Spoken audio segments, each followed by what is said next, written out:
Hi everyone, कैसे हैं आप sir? I hope you all must be fine.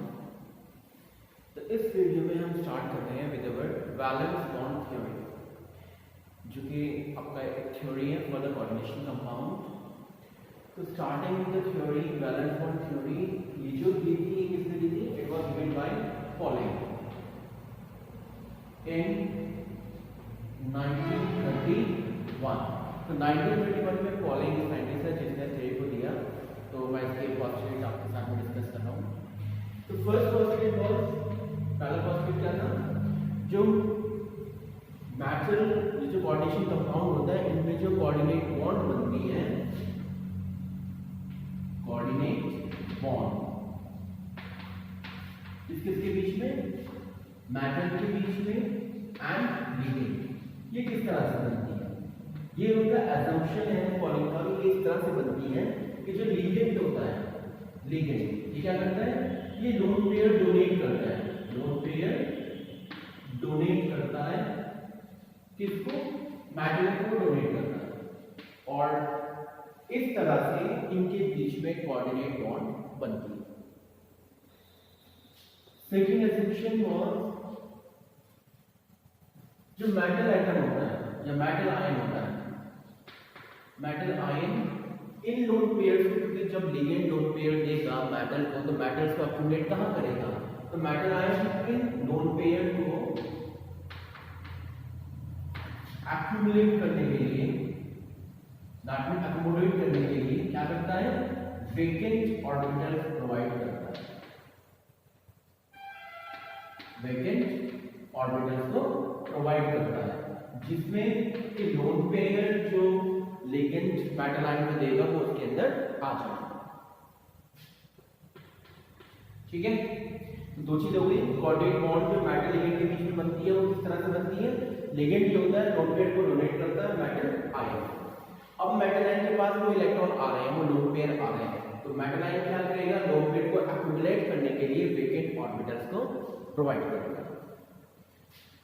Next condition वो समटाइम्स ऐसा होता है कि जो n-1d इलेक्ट्रॉन होता है या ऑर्बिटल होता है, n-1d ऑर्बिटल जो होता है, ये क्या करता है? इसमें जो इलेक्ट्रॉन्स हैं पेयर अप हो जाते हैं, पेयर अप हो जाते हैं बिफोर हाइब्रिडाइजेशन, हाइब्रिडाइजेशन होने से पहले, बिफोर हाइब्रिडाइजेशन। और क्या करते हैं ये? वेकेंट पेयर होने के बाद में वेकेंट n-1d ऑर्बिटल्स प्रोवाइड करते हैं। इस पॉइंट को याद करते हैं कि मेटल आयन को लोन पे एक्यूमुलेट करने के लिए क्या करना पड़ेगा? वेकेंट d ऑर्बिटल्स को प्रोवाइड करना पड़ेगा। तो होता क्या है, जो n-1d ऑर्बिटल होते हैं ये हाइब्रिडाइजेशन से पहले ही इलेक्ट्रॉन उनके अंदर पेयर अप हो जाते हैं, और पेयर अप होने के बाद में वो वेकेंट d ऑर्बिटल्स को प्रोवाइड करेगा। कौन? Metal ion. अब क्या होगा? ये जो वेकेंट d ऑर्बिटल्स होंगे, वेकेंट d ऑर्बिटल्स जो होंगे, तो ये जो वेकेंट d ऑर्बिटल्स होते हैं इनकी ओवरलैपिंग होती है, ये ओवरलैप करेंगे इसके साथ में with the orbitals of ligand.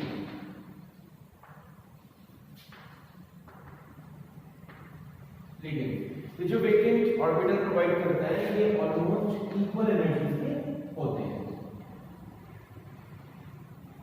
तो वेकेंट n-1d ऑर्बिटल जो प्रोवाइड करता है मेटल आयन, वो कुछ नंबर होते हैं, 2 हो सकते हैं, 3 हो सकते हैं, defined number of vacant orbital provide करता है ऑफ इक्वल एनर्जी, एंड उन वेकेंट ऑर्बिटल्स की ओवरलैपिंग होती है इसके साथ में द ऑर्बिटल ऑफ लिगेंड। तो लिगेंड के जो ऑर्बिटल्स हैं एंड ये जो वेकेंट ऑर्बिटल्स हैं मेटल आयन के या मेटल आयन के, अब उनके बीच में ओवरलैपिंग होगी। ओवरलैपिंग से क्या होगा? ओवरलैपिंग का हाइब्रिडाइजेशन हो जाता है। तो डिपेंडिंग ऑन द हाइब्रिडाइजेशन कितने तरह के कॉम्प्लेक्स बनते हैं? ऑक्टाहेड्रल कॉम्प्लेक्स बनता है, स्क्वायर प्लेनर बनता है, एंड टेट्राहेड्रल बनता है। ऑक्टाहेड्रल कॉम्प्लेक्स बनता है जब D2sp3 और sp3d2 हाइब्रिडाइजेशन होगा। अगर ये दोनों हाइब्रिडाइजेशन का ऑक्टेहेड्रल कॉम्प्लेक्स बनता है। अगर d2sp3 है तो ये तो बनता है इनर, और अगर sp3d2 होते हैं तो ये बनते हैं आउटर कॉम्प्लेक्स, और ये बनते हैं inner complex, inner orbital complex, outer orbital complex. Square product की हाइब्रिडाइजेशन होती है sp2d एंड टेट्राहेड्रल की हाइब्रिडाइजेशन होती है sp3। तो डिपेंडिंग ऑन द हाइब्रिडाइजेशन के मेटल आयन की ओवरलैपिंग और डिग्री में कौन सी हाइब्रिडाइजेशन है कॉम्प्लेक्स वही शेप लेगा। तो अगर ये वाली ओवरलैपिंग है तो ऑक्टाहेड्रल, sp2d है स्क्वायर प्लेनर, और sp3 है तो टेट्राहेड्रल। तो ये कुछ एजम्पशन थे जो पॉलिन ने किए थे और वैलेंस बॉन्ड थ्योरी, और यही आपका बेस है किसका, कोऑर्डिनेशन कंपाउंड की जो ओवरलैपिंग हाइब्रिडाइजेशन शेप बनती है तो वो वैलेंस बॉन्ड थ्योरी के ऊपर बेस है। तो ये इसके कुछ पॉइंट जो मैंने आपके साथ डिस्कस की है। आई होप आपको समझ आ गई होगी, कोई ऐसा इशू नहीं है, सिंपल है बिल्कुल। तो अब हम इसमें डिस्कस करते हैं shapes of the coordination compound. तो स्टार्ट करते हैं एग्जांपल्स लेकर। सिंपल कॉन्सेप्ट है, थोड़ा फोकस करिए, आराम से समझ आ जाएगा, कोई इशू नहीं आएगा इसमें।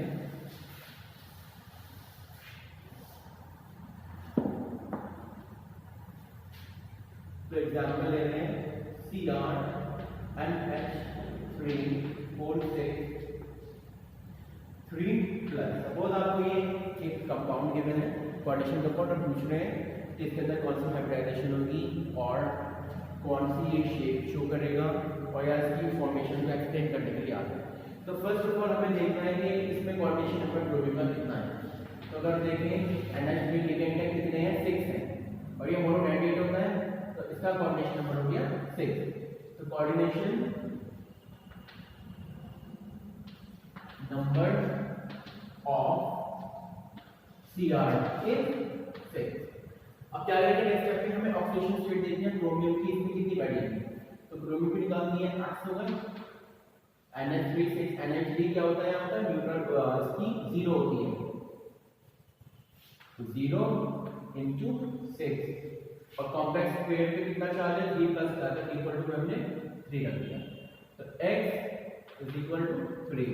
तो इसका मतलब है ऑक्सीडेशन स्टेट क्रोमियम पे कितनी आ गई, +3 आ गई। तो oxidation state of chromium is +3। ठीक है, तो हमने दो काम कर दिए, कोऑर्डिनेशन नंबर आ गया, ऑक्सीडेशन स्टेट आ गई। अब हमें क्या करना है, इलेक्ट्रॉनिक कॉन्फिगरेशन ऑफ क्रोमियम करना है ग्राउंड स्टेट में। Electronic configuration of chromium in ground state में कितना है, सिंपल सा है, इसमें बस दो ही चीज लगानी होती है। तो अगर क्रोमियम का एटॉमिक नंबर ये कितना होता है, 24 होता है। क्रोमियम का एटॉमिक नंबर होता है 24। क्या हो जाएगा आपका 1s2 2s2 2p6 3s2 3p6 4s2 20 हो गए यहाँ पर, और इसके बाद में 24, तो हो गया 3d5 होगा, इसमें एक्सेप्शन लग जाता है, तो ये हो गया 4s1।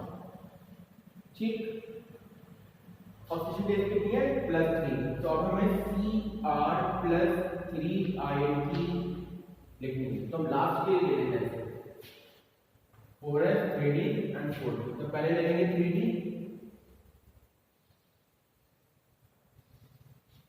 5 होता है इसके अंदर, 1 2 3 4 5, ये तो हमारा 3d ऑर्बिटल। फिर है 4s, क्योंकि 3 पहला आएगा, 4 बैलेंस होता है इसमें, ये हो गया 4s ऑर्बिटल। अब एक हमें लेना पड़ेगा 4p, क्योंकि ये वेकेंट है, इसके अंदर इलेक्ट्रॉन नहीं है, क्योंकि यहाँ पे भी 4p नहीं आ रहा है। तो 3 इलेक्ट्रॉन रिमूव करने के बाद में, तो इसका जो कॉन्फिगरेशन है ये वाला, इसमें क्या करना है, 3 इलेक्ट्रॉन रिमूव करना है। पहले तो हम इसके अकॉर्डिंग लगाएंगे 5 1 2 3 4 5, 4s में 1 है, ये हो गया। हमें करना है Cr+3 का मतलब 3 इलेक्ट्रॉन लॉस कर रखे हैं, तो हम क्या करेंगे, 3 इलेक्ट्रॉन को रिमूव कर देंगे। ये भी रिमूव हो गया, ये भी हो गया, ये भी हो गया। तो अभी जो कॉन्फिगरेशन हो गया ये किसका हो गया, Cr+3 आयन का हो गया। अब देखते हैं यहाँ पे formation formation of CrNH3O6 triple, इसकी फॉर्मेशन। अब क्या हुआ, अभी हमने जो अप्रोच देखा था वैलेंस बॉन्ड थ्योरी में, उसमें क्या था कि मेटल आयन क्या करता है, वेकेंट ऑर्बिटल प्रोवाइड करता है। तो ये जो इलेक्ट्रॉन्स मूव हो चुके हैं, तो ये क्या है, वेकेंट डी ऑर्बिटल हो गए। तो वेकेंट ऑर्बिटल कौन प्रोवाइड कर रहा है, मेटल आयन कर रहा है। तो अब क्या होगा इसमें फॉर्मेशन में 1 2 3 4 5, ये हो गया 4s एंड ये हो गया 4p। अब ये वेकेंट ऑर्बिटल है, इसमें क्या होगा, इसमें जो NH3 है, NH3 क्या है, ये लिगेंड है। और नाइट्रोजन के इसके ऊपर क्या होता है, NH3 में नाइट्रोजन के ऊपर एक लोन पेयर होता है, ये 6 है। तो NH3 क्या कर रहा है, 6 लोन पेयर को डोनेट कर रहा है। तो जब 6 लोन पेयर डोनेट हो रहे हैं तो मेटल आयन को 6 वेकेंट ऑर्बिटल प्रोवाइड करने पड़ेंगे। अगर काउंट करेंगे हम 1 2 3 4 5 6, तो मेटल आयन ने क्या किया, 6 वेकेंट ऑर्बिटल को प्रोवाइड किया। किसको प्रोवाइड किया, लिगेंड को प्रोवाइड किया, जिससे कि वो लिगेंड के लोन पेयर को एक्युमुलेट कर सके। तो अब वो जो 6 लोन पेयर है जो NH3 से लिगेंड से क्रोमियम पे आ रहे हैं, वो यहां पर आ चुके हैं। दो क्रॉस पेयर ऑफ इलेक्ट्रॉन लिए तो लोन पेयर है, इसलिए मैंने क्रॉस के साइन से इंडिकेट कर दिया। तो अगर आप यहां देखें ओवरलैपिंग किसमें हुई, n-1 डी ऑर्बिटल में हुई, 4s में 4p में हुई। तो इन सब में ओवरलैपिंग हो चुकी है। तो d2 में ये तो ये हो गया d2, s ये हो गया s, तो ये 4s ऑर्बिटल है, ये 3d ऑर्बिटल है और ये 4p ऑर्बिटल है। तो d2s, p में कितने हैं, 1 2 3, तो p हो गए 3। तो हाइब्रिडाइजेशन कितनी हो गई, d2s sp3 हो गई। तो d2sp की हाइब्रिडाइजेशन कॉम्प्लेक्सेशन कौन सी बनेगी, वाले बॉन्ड की थ्योरी में आपको बताया था, अगर ये हाइब्रिडाइजेशन होगी तो शेप विल बी ऑक्टाहेड्रल। इस तरह से हम इसकी शेप के बारे में बता सकते हैं, हाइब्रिडाइजेशन बता सकते हैं। तो ये आपका एग्जांपल था। तो आपको तीन चीज ध्यान रखनी है, सबसे पहले कोऑर्डिनेशन नंबर लिखना है, उसके oxidation state, central metal, atom, ठीक है। फिर उसका इलेक्ट्रॉनिक कॉन्फ़िगरेशन, पहले ग्राउंड स्टेट में, फिर आयन की फॉर्म में, दैट मींस जो ऑक्सीडेशन स्टेट आएगी उसकी फॉर्म में हम उसको कन्वर्शन लिखेंगे with the formation orbital, orbitals को बनाते हैं। और लास्ट में फिर फॉर्मेशन ऑफ पूरा कंपाउंड कर देंगे, जहां पे वेकेंट ऑर्बिटल के साथ में लोन पेयर की ओवरलैपिंग शो करेंगे, और इसको देखकर हम हाइब्रिडाइजेशन लिख देंगे and depending on the hybridisation shape हम बता देंगे। तो यहाँ पे एक एग्जांपल था, एक और एग्जांपल लेते हैं, इसी में थोड़ा सा एडिट कर दूंगा।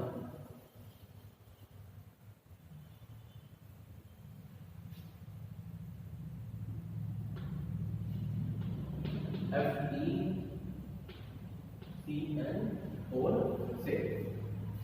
ठीक है। बस मैं यहाँ पे थोड़े थोड़े चेंजेस कर देंगे।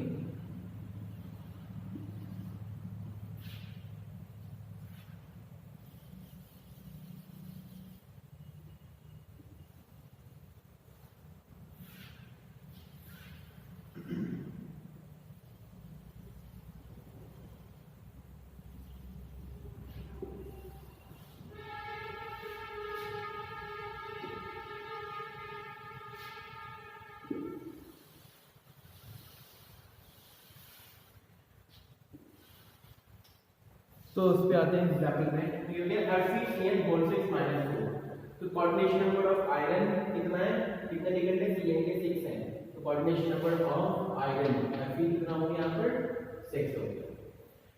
अब कैलकुलेट करनी है oxidation state of iron. Iron को ऐसे माना हमने, Cn के 6 है और एक Cn पे -1 चार्ज होता है, इक्वल टू में कोऑर्डिनेशन स्टेट पे -4 चार्ज होता है। तो x minus 6 is equal to -4, x is equal to -4 plus 6 और आपकी x की वैल्यू कितनी आ गई, 2 हो गई। तो that means oxidation state of iron is +2, तो +2 ऑक्सीडेशन स्टेट आयरन की हो गई। आयरन का अगर हम इलेक्ट्रॉनिक कॉन्फ़िगरेशन ग्राउंड स्टेट में लिखेंगे तो आयरन का एटॉमिक नंबर कितना होता है, 26 होता है। कॉन्फ़िगरेशन में लिखेंगे 1s2 2s2 2p6 3s2 3p6 4s2 and 3d, ये में कितना आ जाएंगे 6, 6 आ गया। तो यहाँ पे होता है 20 20 प्लस 6 26। अब करना है Fe2 प्लस Im का ऑर्बिटल फॉर्म, ऑर्बिटल को बनाना है 1 2 3 4 5, ये हो गया 4s ऑर्बिटल एंड ये हो गया 4p ऑर्बिटल, ये हो गया 3d 4s and 4p orbital. तो पहले तो हम इसको कोऑर्डिनेट डालेंगे d में 6 s में 2, तो d में 1 2 3 4 5 6, 4s में 2 इलेक्ट्रॉन एंड 4p यहां पर लेने के Fe2 प्लस 2 इलेक्ट्रॉन निकालने हैं। तो क्या होगा, जब 2 इलेक्ट्रॉन निकालना है तो यहां से माइनस कर देंगे इलेक्ट्रॉन्स को हम, क्योंकि वैलेंस शेयर यहां पे 4s है, तो 4s यहां पे एम्प्टी हो गया। अब यहां पे क्या होता है, जो Cn है, ये क्या होता है साइनेटो, तो ये क्या होता है स्ट्रॉन्ग लिगेंड होता है, ये इलेक्ट्रॉन्स की पेयरिंग करा देता है। किस तरह से, ये इसके साथ पेयर हो जाएगा और ये इसके साथ पेयर हो जाएगा। तो पेयरिंग से क्या होगा, ये वाला तो इलेक्ट्रॉन यहां आ गया, सपोज करते हैं ये इधर आ गया, ये वाला इधर आ गया, ये इधर आ गया, तो यहां से दोनों रिमूव होते हैं। ये पेयरिंग कराई है किसने, Cn ने कराई, क्योंकि स्ट्रॉन्ग लिगेंड होता है। स्ट्रॉन्ग लिगेंड क्या करते हैं, पेयरिंग ऑफ इलेक्ट्रॉन करा देते हैं, तो इनकी पेयरिंग हो गई। तो यहां लिखते हैं formation of FeCN whole 6 minus 4। अब वापस से इसको बना देते हैं ऑर्बिटल को। तो स्टार्टिंग की मतलब पेयरिंग हुई है सबकी, ये दोनों वेकेंट हो गए, 4s भी वेकेंट हो गए एंड 4p ऑलरेडी वेकेंट ही था। तो अगर आप देखें कि आयरन मेटल ने 1 2 3 4 5 6 वेकेंट ऑर्बिटल्स को प्रोवाइड किया, इसको किया Cn को करा, और हर Cn के पास एक लोन पेयर होता है, ये 6 है तो Cn के पास 6 लोन पेयर है, तो वो लोन पेयर यहाँ पे अकोमोडेट कर लेगा आयरन। तो आयरन ने क्या किया, वेकेंट ऑर्बिटल्स प्रोवाइड किए, और उन वेकेंट ऑर्बिटल में लोन पेयर जो Cn ने डोनेट करे हैं और इलेक्ट्रॉन बनाने के लिए, तो इनकी ओवरलैपिंग आपस में हो जाती है। तो अगर यहाँ पे चेक करें D2S और pk3, तो हाइब्रिडाइजेशन हो गई D2sp3 हाइब्रिडाइजेशन, तो इसकी शेप क्या हो गई, ऑक्टाहाइड्रल शेप हो गई। ठीक, तो जिनमें पेयरिंग हो जाती है मोस्टली वो आपके डाइमैग्नेटिक ही होते हैं, जिनमें पेयरिंग ऑफ इलेक्ट्रॉन हो जाती है। तो अगर यहाँ से आपको पूछा जाता है कि डाइमैग्नेटिक है या पैरामैग्नेटिक, तो आपको बस ये चेक करना है फॉर्मेशन के बाद में क्या सारे जो ये ऑर्बिटल्स हैं ये सब पेयर्ड हुए हैं या अनपेयर्ड है। अगर कोई भी एक अनपेयर्ड आपको मिल जाएगा तो दैट मीन वो पैरामैग्नेटिक है, अगर सब पेयर्ड हुए हैं तो दैट मीन वो डाइमैग्नेटिक। तो इसके रिस्पेक्ट में ये भी बता सकते हैं magnetic property of the compound, वो पैरामैग्नेटिक है या पैरामैग्नेटिक है या डाइमैग्नेटिक। एक और एग्जांपल ले लेते हैं,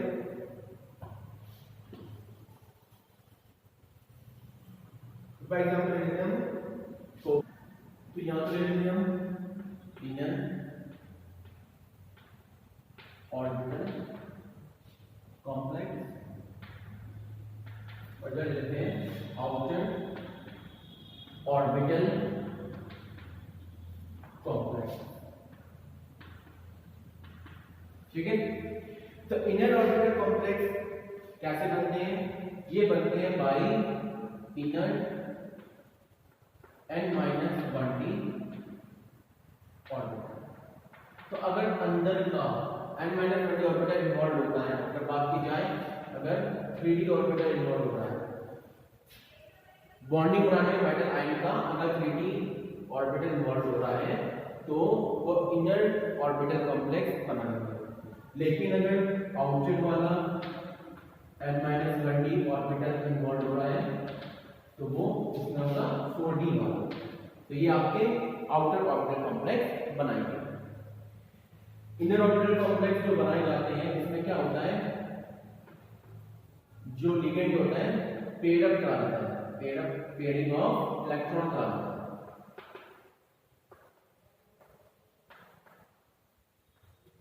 पेयरिंग ऑफ इलेक्ट्रॉन हो जाती है। तो यहाँ पे जो होते हैं स्ट्रॉन्ग लिगेंड प्रेजेंट होते हैं, और यहाँ पे जो लिगेंड होता है वो कैसे होते हैं, स्ट्रॉन्ग लिगेंड होता है। ठीक, इसमें पेयरिंग ऑफ इलेक्ट्रॉन नहीं होते हैं क्योंकि वीक लिगेंड होते हैं, वीक लिगेंड है तो पेयरिंग नहीं हो पाएगी, नो पेयरिंग ऑफ इलेक्ट्रॉन। तो पेयरिंग होने की वजह से क्या होता है, पेयरिंग होने की वजह से वो डायमैग्नेटिक हो जाते हैं नेचर में, डायमैग्नेटिक इन नेचर हो जाते हैं, और लेसर नंबर ऑफ इलेक्ट्रॉन्स हो जाते हैं।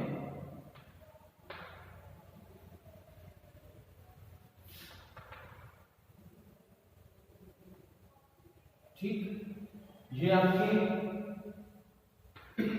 पैरामैग्नेटिक होते हैं, तो कहते हैं पेयरिंग नहीं होगा।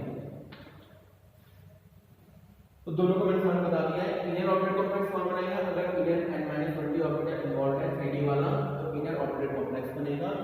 इसमें जो लिगेंड होता है, स्ट्रॉन्ग लिगेंड होते हैं, वो इलेक्ट्रॉन्स की 3D ऑर्बिटल में पेयरिंग करा देते हैं।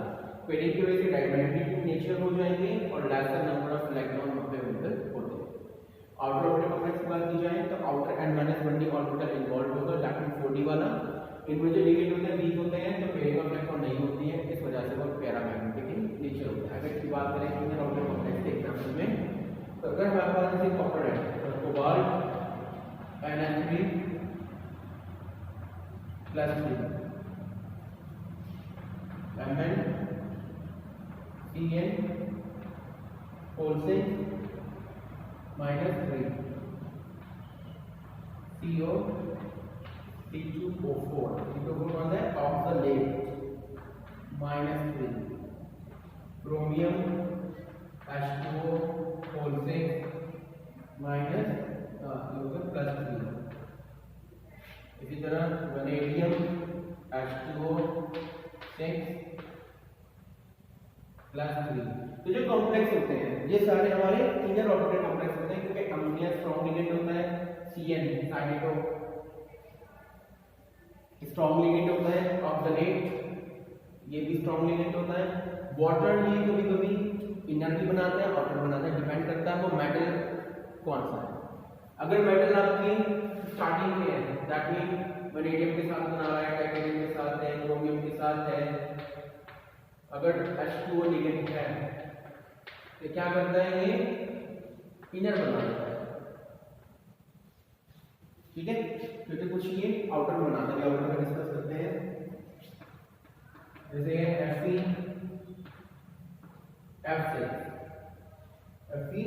F6 इसको है -3, कोबाल्ट F6 -3, निकेल H2O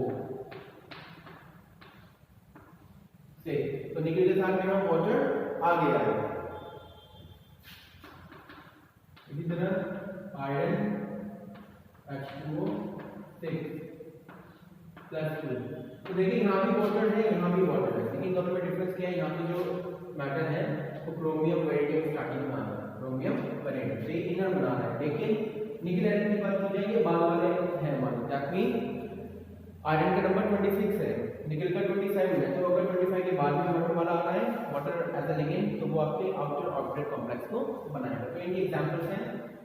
तो आई होप दोनों चीज समझ में आ गई होगी, इनर ऑर्बिटल कॉम्प्लेक्स कौन बनाएंगे, आउटर ऑर्बिटल कॉम्प्लेक्स कौन बनाएंगे, ये दोनों हमारे ऑक्टेहेड्रल के अंदर ही आते हैं। तो नेक्स्ट हम डिस्कस करते हैं स्क्वायर टेनर एंड टेट्राहेड्रल। तो पहले स्टार्ट करते हैं स्क्वायर टेनर से। तो स्टार्ट करते हैं स्क्वायर टेनर से। स्क्वायर प्लेन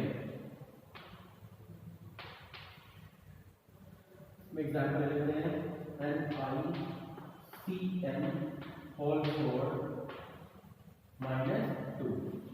तो इसमें देखेंगे हम कोऑर्डिनेशन नंबर ऑफ निकल कितना है, Ni CN के कितने लिगेंड है, 4 लिगेंड है, तो ये हो गया कोऑर्डिनेशन नंबर 4। अब अब निकालेंगे oxidation state of nickel anion in, इसमें CN4 -2 में निकालना है।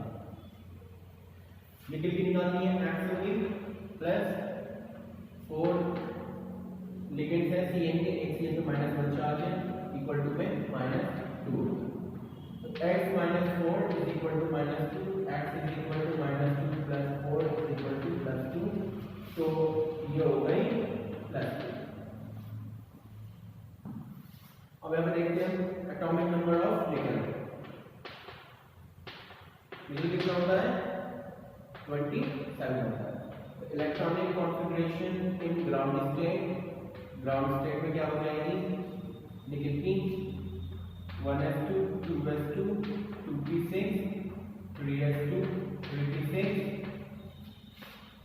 4s2 3d7।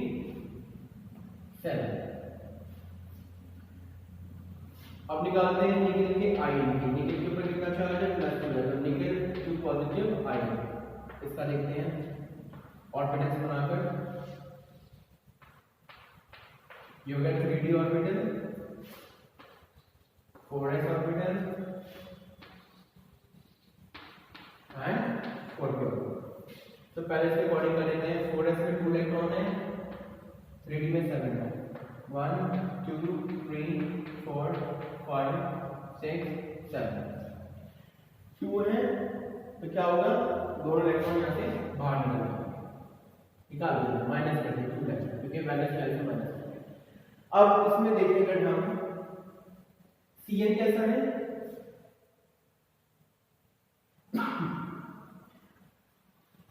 हमने क्या करा, इलेक्ट्रॉन को माइनस कर दिया, तो माइनस करने के बाद अब कितना होता है इसमें, अगर हम इसकी कॉन्फिगरेशन देखें, निकेल की 27 इसका एटॉमिक नंबर है, यहाँ तक 20 है, ये हो गया 27, तो इसमें 2 इलेक्ट्रॉन है, डी के अंदर 7 है, 1 2 3 4 5 6 7। अब इसमें क्या होता है कि इसमें पेयरिंग ऑफ इलेक्ट्रॉन हो जाएगी, दैट मीन क्योंकि साइनाइड कैसा होता है, स्ट्रॉन्ग लिगेंड होता है, तो ये क्या करेगा, पेयरिंग को करवा देगा। जब पेयरिंग इसके अंदर हो जाएगी, तो पेयरिंग के बाद में जो इसमें इलेक्ट्रॉन्स बचते हैं हमारे,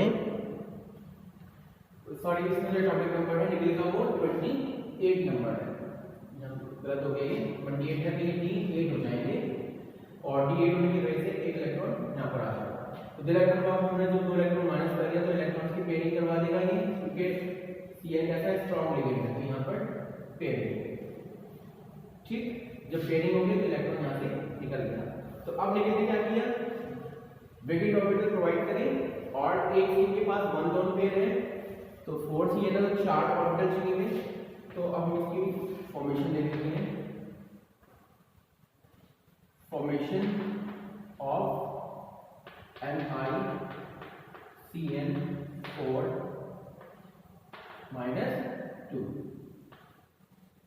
तो अब इसको यहां पे चेक कर लेते हैं।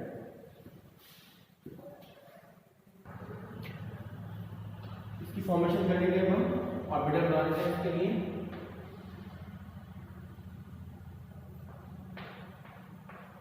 तो ये हो गया 3d ऑर्बिटल, ये हो गया 4s ऑर्बिटल, एंड ये हो गया 4p ऑर्बिटल। तो इसमें 1 वैकेंट है,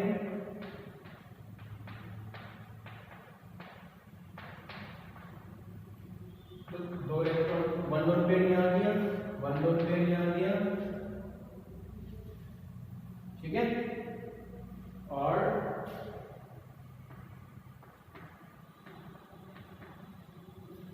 दो लोन पेयर यहाँ हो गया। तो क्या बन गया हमारे पास, जो हाइब्रिडाइजेशन बनी, D का 1 ऑर्बिटल है तो D हो गया, S का 1 ऑर्बिटल है तो S हो गया, P के 2 ऑर्बिटल है P2 हो गया। तो जो हाइब्रिडाइजेशन बॉन्ड हो गए इसके अंदर वो हो गए DsP2। तो DsP2 हाइब्रिडाइजेशन अगर है तो शेप क्या हो जाएगी, शेप हो जाएगी स्क्वायर प्लेनर। और अगर इसमें मैग्नेटिक प्रॉपर्टी पूछे, मैग्नेटिक प्रॉपर्टी क्या है, सारे इलेक्ट्रॉन पेयर्ड हुए हैं, तो क्या हो गया ये डायमैग्नेटिक इन नेचर हो गया। तो इस तरह से स्क्वायर प्लेट की हम शेप अगर कंपाउंड मिलता है, कॉम्बिनेशन नंबर 4 है, तो हम बता सकते हैं कि स्क्वायर प्लेट है या नहीं है। स्क्वायर ब्रैकेट लेंगे तो टेट्राहेड्रल होगा, टेट्राहेड्रल का भी कोऑर्डिनेशन नंबर 4 ही होता है। इसको भी चेक कर लेते हैं हम, इसके एग्जांपल ले लेते हैं हम।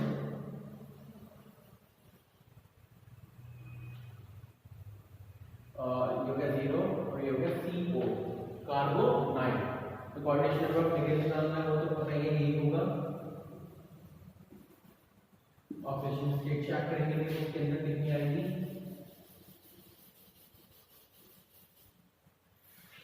तो ये 0 है, कोऑर्डिनेशन नंबर निकल का 4 ही है। कार्बन आयन के ऊपर जो चार्ज होता है वो 0 ही होता है क्योंकि न्यूट्रल एलिमेंट होता है, तो 0 चार्ज है इसके ऊपर।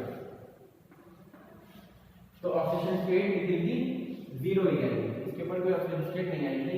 तो नहीं आएगी क्योंकि निकल का x हो गया, कार्बन आयन में 4 है यहाँ पर, तो 4 × 0 क्योंकि कार्बन आयन न्यूट्रल निकल होता है, इक्वल टू 0 है तो x इक्वल टू 0 है।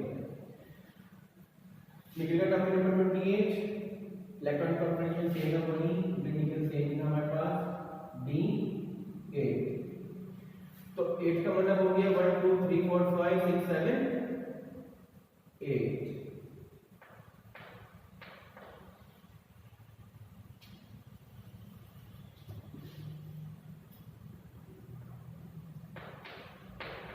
तो D में इलेक्ट्रॉन हो गए, 4s में 2 इलेक्ट्रॉन हो गया, 4p वैकेंट हो गया।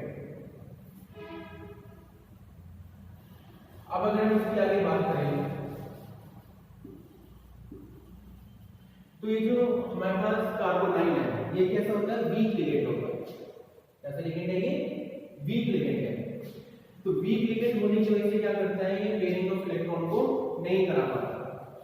तो जब पेयरिंग ऑफ इलेक्ट्रॉन नहीं होगी,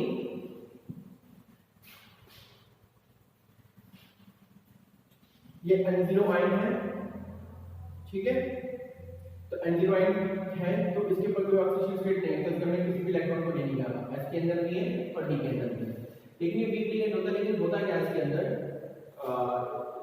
हम जो बात कर रहे हैं ये शेप है, ये टेट्राहेड्रल शेप की बात कर रहे हैं।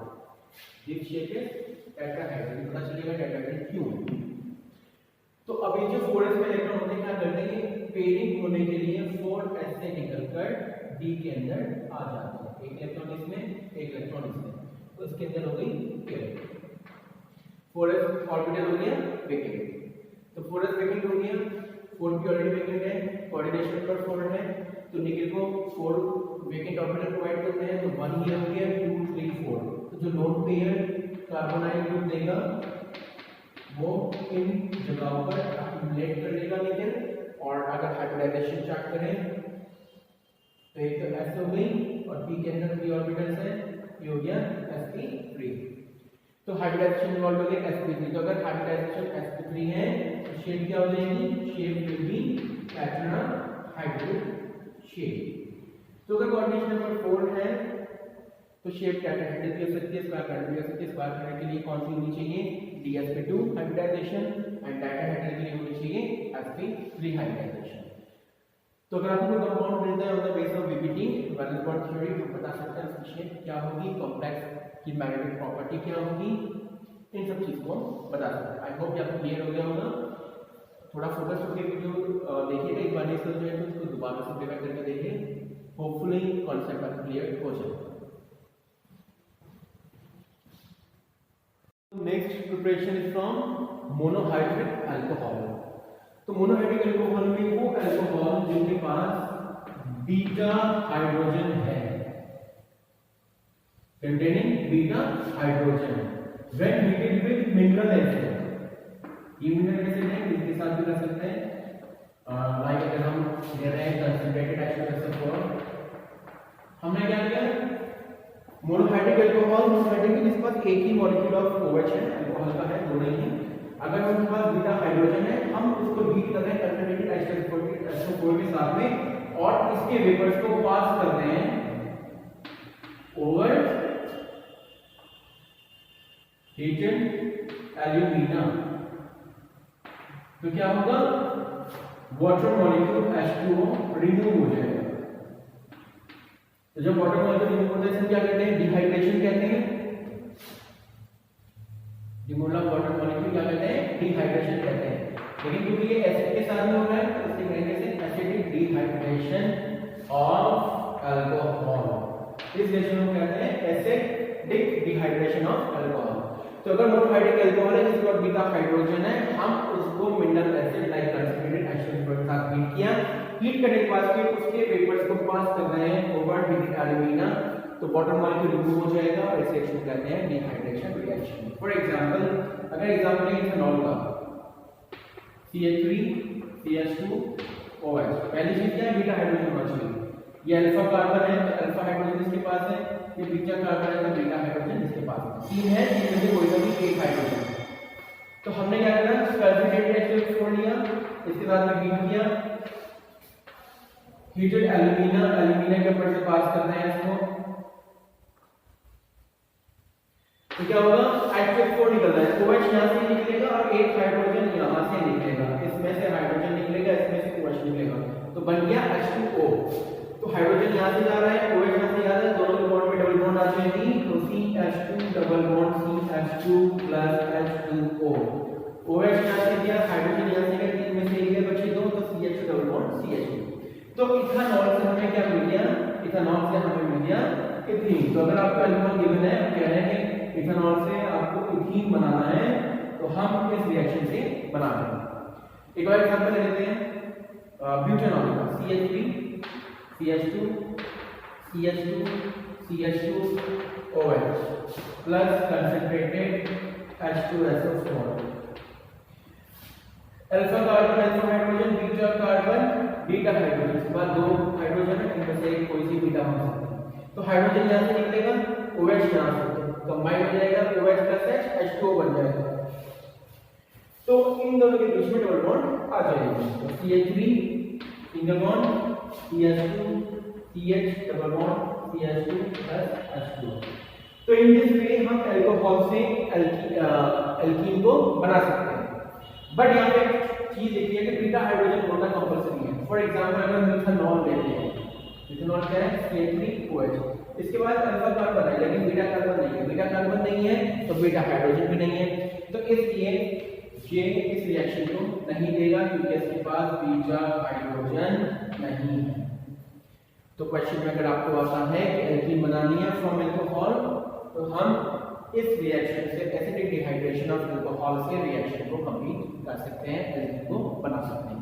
आई होप आपको सारी वीडियो समझ में आई, पूरी वीडियो समझ में आई होगी कैसे एल्कीन्स की प्रिपरेशन फ्रॉम डिफरेंट चीज से कर सकते हैं। जैसे पहले था catalytic reduction from alkyl halide, उसके बाद from dihydroalkane, and third fourth from monohydric alcohol.